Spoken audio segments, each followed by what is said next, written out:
Let's go on a quest for something that sounds so simple, Perfect silence. It's this idea that's incredibly peaceful, but also kind of profound. But as we're about to find out, actually achieving it is one of the biggest challenges in all of physics. So here it is, our big question. On the surface, it seems like a straightforward engineering problem, right? You just build some thick walls, throw in some of that soundproofing foam. I mean, how hard could it really be to get rid of all the noise? Just try to imagine it. A room where any sound you make just evaporates. There's no reflection, no reverb, nothing lingering in the air. Just the original sound and then gone. And absolutely no background noise. Not the buzz from the lights, not the whir of a computer fan, not even the distant rumble of traffic. We're talking total, absolute quiet. Not even the tiniest tremor coming up through the floor. A state of just perfect stillness. That's the goal. That's the ideal we're chasing. But, and this is a huge but. Well, there's the catch. The basic fundamental laws of our universe have a real problem with this whole idea. And it's not because our technology isn't good enough yet. Oh no, it's because reality itself just won't allow it. Let's break down why. Okay, so our first major roadblock is something we deal with every single day: heat. You can think of it as the first great gatekeeper standing between us and perfect silence. And believe me, it's a big one. To really get why, we have to be clear on what sound actually is. At its most basic level, sound is just vibration. It's atoms and molecules moving, bumping into their neighbors, and passing energy along. So here's the key. If you want to stop sound, you have to stop all movement. And this slide really gets to the heart of the problem. On one side, you've got heat, which is just energy making atoms jiggle and vibrate all over the place. That's called thermal motion. On the other side, you've got our goal, pure silence, where every single atom is perfectly, completely still. Now, there is actually a temperature where that is supposed to happen. It's called absolute zero. At minus 273.15 degrees Celsius, or 0 Kelvin, all that atomic motion is supposed to just stop. So that's our target. And boom, we've hit our first brick wall. Thanks to the third law of thermodynamics, it's literally impossible to ever reach absolute zero. See, to cool something down, you have to pump its heat away. But the colder it gets, the harder and harder it is to remove that last little bit of energy.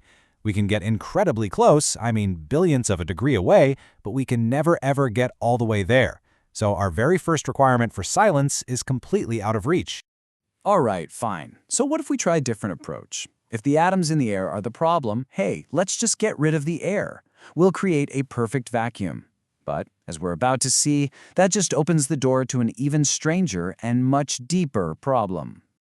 Even if you took a room and blocked out every single outside noise, the air inside it would still be making its own sound. Why?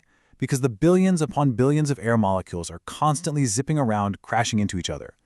Every one of those tiny collisions creates a microscopic pressure wave, and that, by definition, is sound. The air itself has its own built-in hum. Okay, so perfect vacuum fixes that. No air, no collisions, no problem. But this is the point where our quest takes a sharp turn, leaving the world of normal physics and heading straight into the absolutely bizarre realm of quantum mechanics. So say hello to something called zero-point energy. This is a fundamental, unbreakable rule of the quantum world. What it says is that even at its absolute lowest energy state, we're talking a perfect vacuum at absolute zero, a particle can never be perfectly still. It always has this tiny residual vibration it just can't get rid of. Yeah, let that sink in for a second. The universe has a fundamental background jitter. The very fabric of empty space is constantly humming and fluctuating. So perfect stillness, and with it perfect silence, is forbidden by the most basic laws of reality. There's just no way around it. But let's keep going. Because even if we could somehow cheat thermodynamics and quantum mechanics, our quest for silence faces one last, impossible hurdle. A final betrayal that comes from the very room we built. And even worse, from inside our own bodies. So first off, the room itself isn't silent. No material is perfectly rigid. Its atoms are always vibrating. Sound waves from miles away, tiny little seismic tremors from the other side of the planet, they all travel through the structure. But then, there's you, the person in the room. You are a walking, talking noise machine. And this is exactly what people report when they go into anechoic chambers, the quietest places on Earth. As soon as you get rid of all the external sound, the internal sounds become deafening. You hear the thumping of your own heart, the rush of air in your lungs. You can even hear the blood flowing through your veins. In the end, you become the source of the noise. So where does all this leave us? I mean, our search for perfect silence has failed on every level, right? Thermal, quantum, even biological. But maybe failure isn't the right word. Let's step back and look at what we've actually discovered on this journey. Here it is, our impossible checklist. To achieve perfect silence, we'd need a universe with no heat, no atomic movement, no quantum wiggles, built out of materials that can't exist, and with absolutely no one around to experience it. Look at that list again, what we've described here. That isn't a blueprint for a silent room. It's a blueprint for a universe that is completely shut down. A universe with no energy, no activity, no life. And that right there is the ultimate revelation. The very thing we were trying to get rid of, that constant vibration, that endless background hum, is actually a fundamental sign of existence. The noise of the universe is the sound of it being alive. So you see, our quest wasn't a failure at all. It just revealed this incredible truth. Our universe is fundamentally restless. From the jiggle of a single warm atom to the quantum shimmer of empty space, everything is always in motion. The silence we were looking for can't exist because the universe itself is never, ever still.